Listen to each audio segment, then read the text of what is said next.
한국인과 네안데르탈인. 6. 포유류 등장. 2. 최초의 영장류는 레무르과에 속하는 여우원숭이로 5천만 년 전에 등장한다. 과거에는 마다가스카르에서만 발견되어 베게너의 대륙 이동설의 가장 큰 증거 중의 하나였는데 근래 아프리카에서도 서식하고 있음이 밝혀졌다.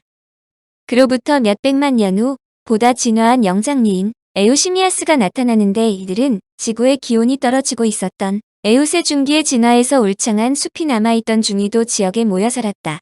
이들은 이 나무에서 저 나무로 뛰어다니기보다는 나뭇가지의 끝을 따라 걸어다니는 원숭이와 비슷한 습성을 갖고 있었다.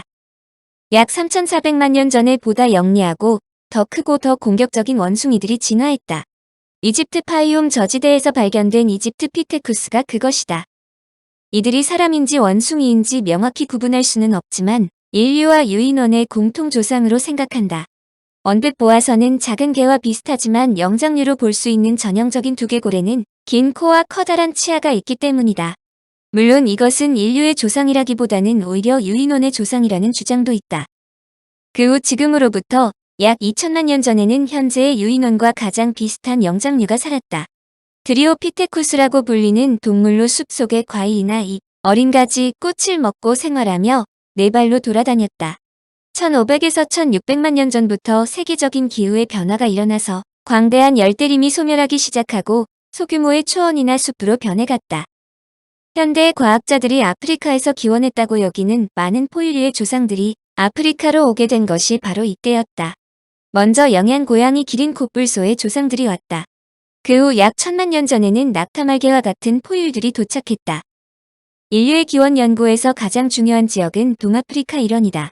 이곳은 마이오세 중기, 즉 1700만 년 전에서 1200만 년 전으로 현재의 요르단 해안에서 홍해와 동아프리카 내륙을 거쳐 마다가스카르 섬에 이르는 선을 잇는 지역에서 시작된 대규모 열곡단층 운동으로 지형의 커다란 변화가 일어난 곳이다.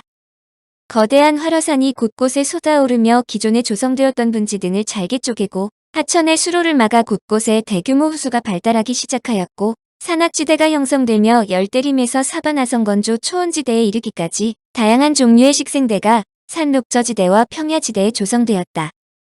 그런데 마이오세가 끝날 무렵에 지구는 더 추워졌고 훨씬 건조해졌으며 북극에는 빙하가 형성되었다.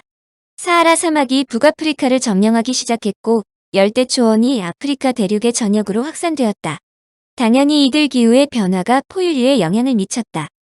드리오피테쿠스가 환경에 적응하거나 멸망하면서 일부가 꼬리 없는 원숭이 일종인 라마피테쿠스라고 불리는 새로운 무리를 낳았다. 라마피테쿠스류는 드리오피테쿠스류보다 크고 평평한 어금니와 보다 작은 앞니를 가지고 있었다. 그 덕분에 다른 동물보다 강인해졌고 영양가 낮은 음식물도 먹을 수 있어서 가혹한 환경에서도 살아남을 수 있었던 것으로 추정한다. 이 종류는 1400만 년 전부터 800만 년 전까지 전 세계에 걸쳐 번성했다. 근래 학자들은 라마피테쿠스가 유인원 계통을 벗어나지 않았으며 오랑우탄과 관계된다고 설명한다. 800만 년 전 이후로는 라마피테쿠스류의 화석은 발견되지 않는다. 그 이유는 800만 년 전부터 600만 년 전까지 세계의 기후가 다시 변화했기 때문이다. 그 후 400만 년 전까지는 화석이 공백 상태다. 그렇지만 학자들은 라마피테쿠스가 어떤 방법으로든 계속 생존했을 것으로 생각한다. 수정되는 포유류 세계. 학자들이 인간의 유래에서 가장 큰 관심을 보이는 것은 아무래도 포유류에 대한 연구다. 포유류인 인간이 궁극적으로 현 지구에서 최상층의 포식자로 군림하기 때문이다. 학자들은 공룡들이 지구에서 판치고 있을 때 다른 동물들은 그들의 의세에 눌려 미천한 생활을 하지 않을 수 없다고 생각했다. 그런데 근래 그야말로 놀라운 화석이 발견되었다. 폴란드 과학 아카데미 토마츠 슐레이 박사는 트리아스기에 살았던 거대한 포유류처럼 생긴 동물 화석을 발견했다고 발표했다. 이들이 발표한 화석은 공룡의 사촌격으로 겉은 코뿔소 모습이었지만 거북이처럼 크고 뾰족한 코를 가지고 있었다. 길이 4.5m, 높이 2.6m 크기로 지금의 코끼리 무게로 환산하면 9톤 정도다. 이런 크기와 무게는 파충류에서 진화한 다른 포유류 초식동물인 쌍아류 화석들보다 40% 더 크거나 무거운 것이다. 슐레이 박사는 이 동물이 공룡의 원조격인 수국류, 초식성 파충류로 이빨이 퇴화한 쌍아류, 그리고 악어, 익룡, 거북이, 개구리, 도마뱀 등의 특징을 함께 지니고 있는 것으로 보았다. 새로운 종의 이름은 리조피키아 보야니로 명명되었는데 화석이 발견된 곳은 폴란드의 한 시골 마을인 리조비케이다. 이들이 살던 연대는 2억 4천만 년 전부터 2억 100만 년 전으로 거슬러 올라간다. 즉 이 당시의 공룡의 사촌격인 포유류 동물의 화석이라는 설명이다. 학자들이 이 화석에 환호하는 것은 이 시기 공룡들이 번창하면서 많은 포유류들이 멸종되거나 어두움 속에서 숨어 살았다고 추정했음에도 불구하고 이 거대한 초식 동물이 공룡과 공존했다고 생각하기 때문이다. 리조피키아 보야니는 이빨을 거칠게 변모시키는 대신 몸집을 거대하게 부풀려 사나운 공룡들과 공존할 수 있었다고 추정한다. 특히 학자들은 리조피키아 보야니가 지구 내부의 폭발로 생물 대부분이 멸종한 고생대 마지막 시기인 페름기인 2억 9,890만 년 전에서 2억 5,190만 년 전까지도 살았을 가능성이 크다고 추정한다. 슐레이 박사는 화석의 다리뼈를 분석한 결과 이 동물은 매우 빨리 달릴 수 있어 사나운 공룡들로부터 멀리 떨어져 있을 수 있었던 것으로 추정했다.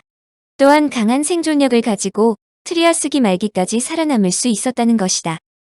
리조피키아 보야니란 새로운 종 발견으로 트리아스기에 살았던 디키노돈트에 대한 재평가도 이루어지고 있다.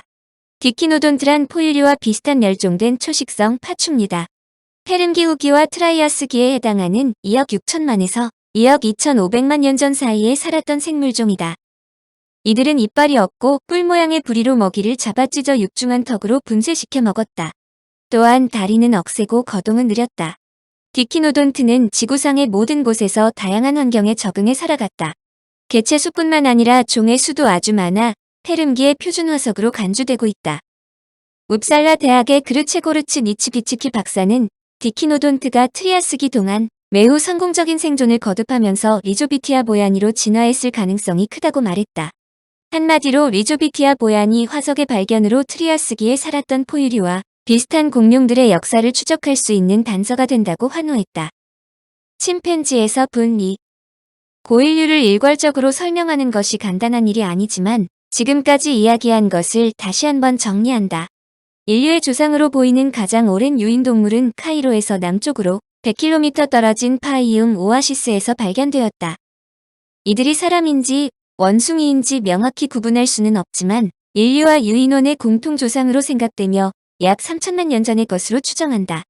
언뜻 보아서는 작은 개와 비슷하지만 영장류로 볼 수 있는 전형적인 두개골에는 긴 코와 커다란 치아가 있기 때문에 이집트피테쿠스라고 명명되었다. 물론 이것은 인류의 조상이라기보다는 오히려 유인원의 조상이라는 주장도 있다. 그 후 지금으로부터 약 2천만 년 전에는 현재의 유인원과 가장 비슷한 영장류가 살았다. 드리오피테쿠스라고 불리는 동물로 숲속의 과일이나 잎, 어린 가지, 꽃을 먹고 생활하며 네 발로 돌아다녔다. 1500에서 1600만 년 전부터 세계적인 기후의 변화가 일어나서 광대한 열대림이 소멸하기 시작하고 소규모의 초원이나 숲으로 변해갔다. 드리오피테쿠스가 환경에 적응하거나 멸망하면서 일부가 라마피테쿠스라고 불리는 새로운 무리를 낳았다. 라마피테쿠스류 이후 아직 명백한 연결고리가 나타나지 않지만 여하튼 고인류는 계속되며 보다 구체적으로 인간의 선조들의 이야기가 등장하기 시작한다. 1924년에 오스트레일리아 해부학자로 남아프리카 공화국에 거주하고 있던 레이먼드 다트가 타옹이라는 곳에서 타옹 유화를 발견했는데 이것은 200만에서 300만 년 전에 사람과로 오스트랄로피테쿠스 아프리카누스라고 명명되었다. 여기에서 오스트랄이란 말은 오스트레일리아와는 아무런 관계가 없는 남쪽이란 라틴어에서 유래하였으므로 아프리카 남쪽 유인원이다. 오스트랄로피테쿠스는 똑바로 서 있었다는 점에서 해부학적으로 민꼬리 원숭이와 구별되며 이빨 생김새는 인간과 유사했다. 다트는 오스트랄로피테쿠스 아프리카누스에 대해 다음과 같이 말했다. 인간의 조상이 원숭이와 다른 것은 무자비한 사육자라는 점이다. 이들은 살아있는 것을 닥치는 대로 폭력적으로 사냥해서 쳐 죽이고 시체를 갈기갈기 찢어서 피로 갈증을 채우고 몸부림치는 살을 탐욕스럽게 뜯어먹었다. 다트가 매우 잔인하다고 묘사한 오스트랄로피테쿠스 아프리카누스는 약 800만 년 전의 후기 마이오세부터 160만 년 전의 홍적스 초기에 걸쳐 출현했다고 추정한다. 학자들의 눈물겨운 노력으로 드디어 인간과 원숭이가 갈라져 나간 계통도를 어렴풋이 그려내기 시작했다.